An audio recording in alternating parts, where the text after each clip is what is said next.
Hello and welcome back to my channel. I don't quite know how this video is going to come out, if I'm honest, but I feel like I need to make it because life has taken a bit of a turn recently, and it's one of those moments where you suddenly feel a bit lost, a bit vulnerable, and you're not entirely sure what the next step is going to look like. And in times like that, I always seem to find myself reaching for things that seem steady, things that have lasted, and for me, that has to be Emily Brontë. A few weeks ago, I was actually looking for a notebook and I came across this little green hardback called Emily Brontë Selected Poems by Philip Henderson, published in 1947. And I bought it last year with another book that I've used lots. But this little one kind of just got left, it got forgotten about. But since finding it again, it has not left my bedside. I've been picking it up randomly, not even choosing a poem properly, just sort of opening it up and seeing what's there. Almost like letting the universe or Emily decide what I need to hear in that moment. And I know that probably sounds a bit dramatic, but honestly, it's how it's felt. And I'll be honest, my tea consumption has gone up quite a bit during this time as well, which I feel like Emily would probably be fine about. But there's something about her words, the way they cut through everything, the way they feel honest and strong, and at times quite comforting. And when you stop and you think about it, this is a very young woman in the early 1800s living in a world where her independence was limited, her choices were restricted, and yet her inner world was vast. And somehow, across all that time, she reached me. Maybe sat on the edge of my bed, helping steady me, I don't know. So today, I want to share 3 of these poems with you, the ones that have found me just at that right moment. And we're going to look at them together, not in an academic way, but just as people, looking at her words, her world, and how they speak to us still to this day.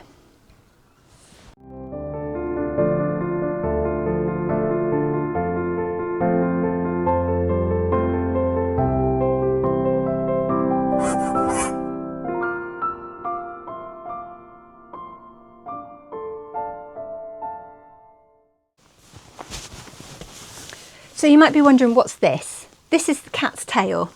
He sat just out of shot. He was sat right next to me, and the minute I press record, he decided he just wants to sit over there. And I think because the sun is at the edge of the bed and he wants to sit in the sun. But yeah, he's being very antisocial. And there's quite a bit of background noise because the school is finishing for the day, and I think the children are walking past. So the dog downstairs has decided he wants to talk to the children. So it's all going off. It's all kicking off today. On cue, there's the dog.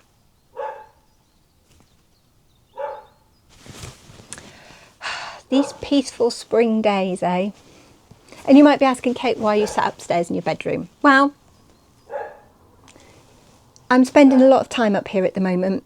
I'm very comforted by being in my space, and it's comfortable, and I have the cat for company. So we're up in my bedroom for today. We're up in the eaves of the house with the sun. Bit different surroundings, but I think we might go for a walk in a minute. We'll take that dog out, burn off some of his energy, and I'll take you with me, and we'll go and have a little look, see what spring's doing outside the window. So I've come out to get some fresh air, have a walk with the dog, but the wind is really cold still, so it looks beautiful sometimes when the sun comes out, but the minute the sun goes in, that wind is bitter still.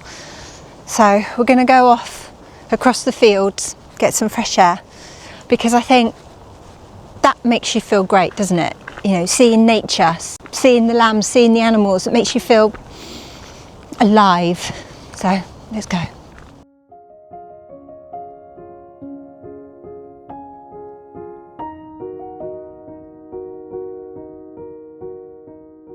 No coward soul is mine, no trembler in the world's storm-troubled sphere.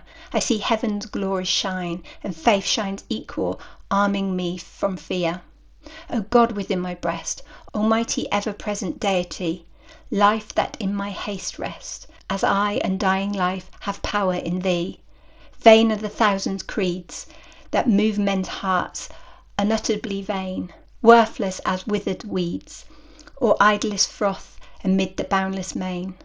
To waken doubt in one, holding so fast by thy infinity, so surely anchored on the steadfast rock of immortality. With wide embracing love, thy spirit animates eternal years, pervades and broods above, changes, sustains, dissolves, creates and rears. Though earth and moon were gone, and sun and universe ceased to be, and thou wert left alone, ever existence would exist in thee. There is no room for death, nor atom that his might could render void, since thou art being and breath, and what thou art may never be destroyed. So, the first poem I want to talk to you about is No Coward Soul Is Mine. Now, this poem appears right near the end of this little book, and it's actually the second from last. And I think that's quite fitting because you could almost miss it, thinking you're at the end of the book, rushing past, and then suddenly, bam, you're hit by one of the most powerful things that she's ever written. It feels like a final statement, almost like a swan song. And this poem was written on the 2nd of January 1846. So we're in the winter, we're right at the start of this new year, and Emily's about 27. She's living at the parsonage in Haworth and she's writing, she's observing, she's still very much within the confines of her world, but her mind is anything but confined. And that's when she writes this. O God within my breast, almighty ever-present deity. And I keep coming back to this idea that she places something powerful within herself, not something distant, not something she had to reach for, but something already there. There's a quiet certainty in that, a sense that whatever is happening around her, whatever might change or fall away, there is something inside her that remains. That's what this poem really feels like to me, not standing in the world, but being held from within. I mean, that's a deep sense of faith running through this poem, but it's not a passive faith. It's not about wanting to be saved. It's about an inner certainty, whether you read it as religious faith or something broader, the universe, existence, or something beyond ourselves. It's that feeling that there is something steady underneath it all. And I think that's what I've needed recently. Not answers, just something steady. Later in the poem, she writes, though earth and moon were gone, and sun and universe ceased to be, and thou wert left alone, every existence would exist in thee. I mean, that's huge, that's cosmic. It's Emily looking beyond everything physical and saying that even if everything fell away, something deeper would remain. And when life is feeling uncertain, when things shift and you don't quite know where you're standing, there's something incredibly comforting in that idea, that there is something that doesn't move, even when everything else does. And then, of course, that final line. There is no room for death, nor atom that his might could render void, since thou art being and breath, and what thou art may never be destroyed.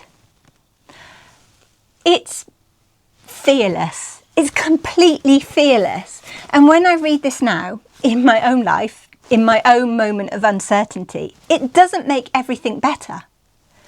But it does remind me that strength doesn't come from everything being okay. It comes from knowing that you can stand even when it isn't. That somehow, across nearly 200 years, Emily Brontë, she is still teaching that.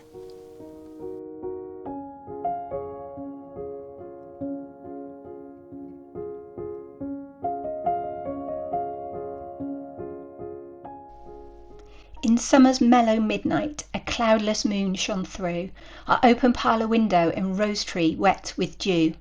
I sat in silent musing, the soft wind waved my hair, it told me heaven was glorious and sleep in earth was fair.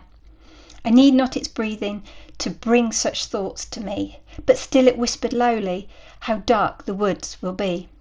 The thick leaves in my murmur are rustling like a dream, and all their myriad voices instinct with spirit seem. I said, go gently, singer, thy wooing voice is kind, but do not think its music has power to reach my mind. Play with the scented flowers, the young tree's supple bough, and leave my human feelings in their own course to flow. The wanderer would not leave me, its kiss drew warmer still. Oh come, it sighed so sweetly, I'll win thee against thy will. Have we not been from childhood friends? Have I not loved thee long as thou hast loved the night, whose silence wakes my song? And when thy heart is laid at rest beneath the churchyard stone, I shall have time enough to mourn, and thou art to be alone. The next poem is The Night Wind, and this one feels very different, softer, quieter, sort of more vulnerable.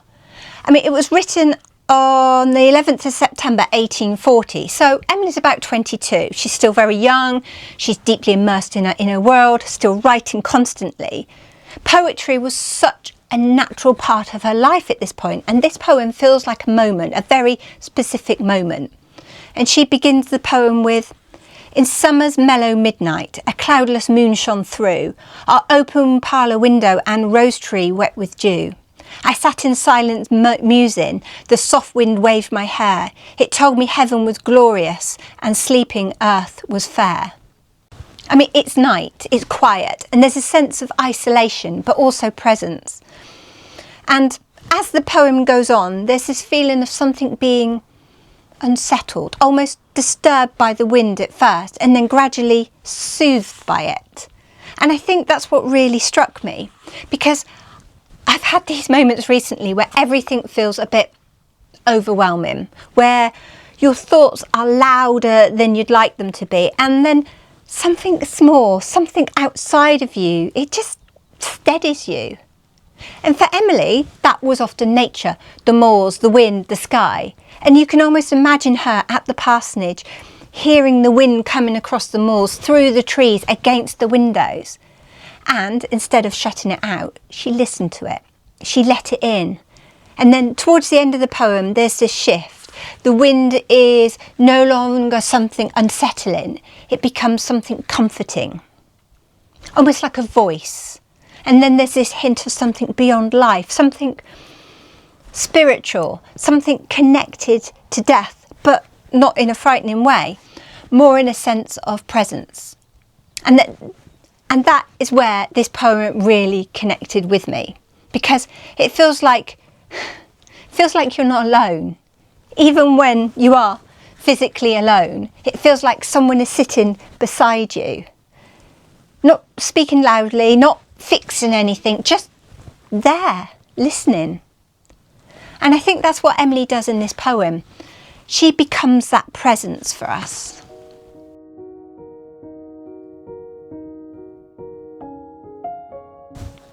Oh, the only thing about filming sitting on a bed is you feel slightly scrunched up, because normally when you sit on the bed you recline or you lay down, but just sitting on it, you feel quite ugh.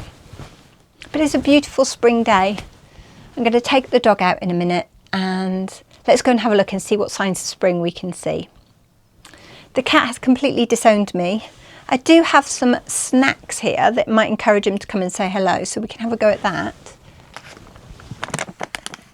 This is Ziggy, by the way. Hi Zig, come and say hello to everybody. Oh my goodness, what a big stretch. Hi fairy boy. So this is Ziggy. Yes, I still have Frank the dog, but Ziggy and Frank do not get on.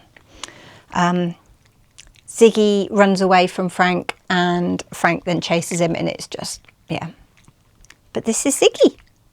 Isn't that nice? Oh, you dropped it on my bed. He's been sunning himself in the sun at the bottom of the bed. Hi. Smelly treats. Can you come and say hello?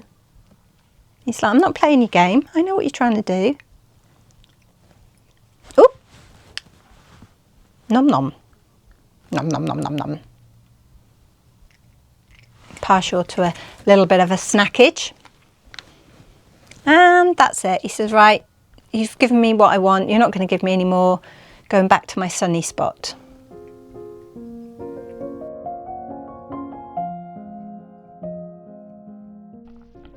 Hope was but a timid friend. She sat without the grated den, watching how my fate would tend, even as selfish-hearted men. She was cruel in her fear. Through the bars one dreary day I looked out to see her there, and she turned her face away. Like a false guard, false watch-keeping, still in strife she whispered peace. She would sing while I was weeping, if I listened she would cease. False she was and unrelenting, when my last joy stewed the ground. Every sorrow saw, repenting, those sad relics scattered round. Hope, whose whispered would have given balm to all my frenzied pain, stretched her wings and soared to heaven, went and never returned again. So the final poem I want to talk to you about is called Hope. Now, this one is interesting because at the first glance you might expect something comforting, something uplifting. But actually, when you read it closely, it's more complicated than that. It was written around December 18th, 1843 or 1844. I couldn't find a definite year for this. Again, we're in the winter, and Emily often wrote some of her most intense reflective poetry during the winter months.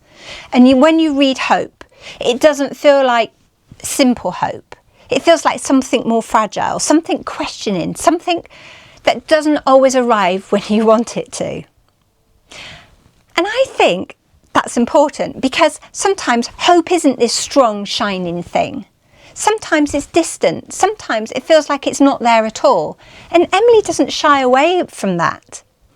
She explores the idea that hope can feel uncertain, that it can almost slip through your fingers, and yet the fact that she is writing about it at all means it still exists in some form. And that's how this poem has felt to me. Not as reassurance that everything is going to be fine, but as acknowledgement that it's okay to feel like it's complicated. That it's okay if it's quiet or distant or difficult to hold on to. Because even then, it's still there, somewhere. And I think that's something we don't talk about enough. The resilience isn't always strong and obvious. Sometimes it's just continuing, just turning the page, just picking up my little green book and reading a poem before going to sleep. And that, I think, is enough.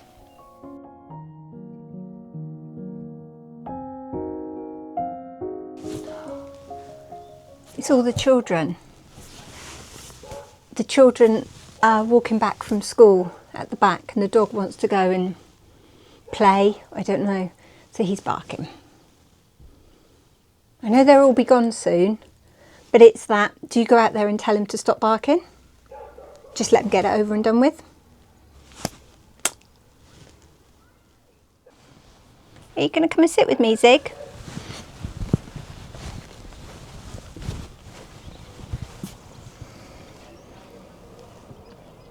Oh my goodness, there's lots of children. That's the problem, the dog's barking at the children.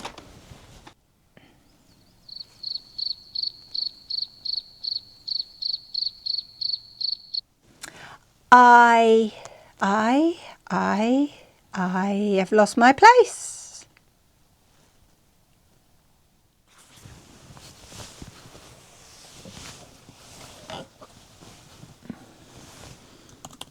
My bottom's in the air, my bottom's in the air. I'm sure everyone wants to see my bottom.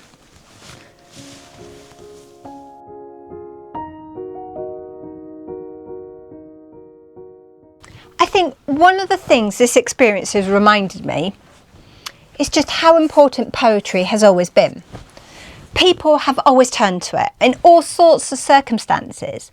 I mean, when you think about the First World War and the soldiers in the trenches, they were writing poetry in the most unimaginable conditions.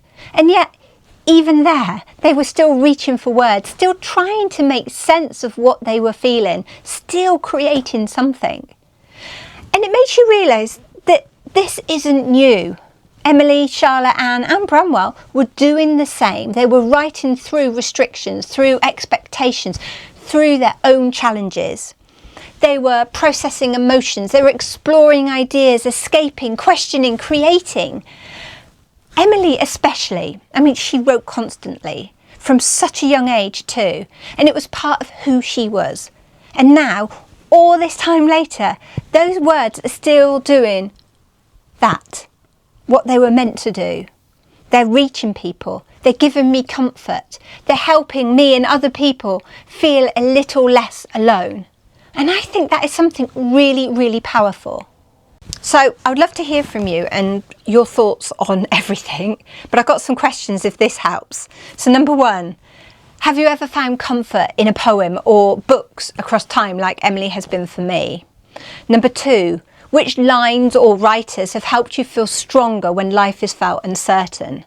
And number three, how do you connect with voices from the past and what do they give you in your life today? So let me know in the comments. Let's support each other. Let's share these moments and these thoughts. Let's just have a space where we can talk about these things openly and kindly. So thank you so much for watching this slightly unusual video. It was very much one from the heart today.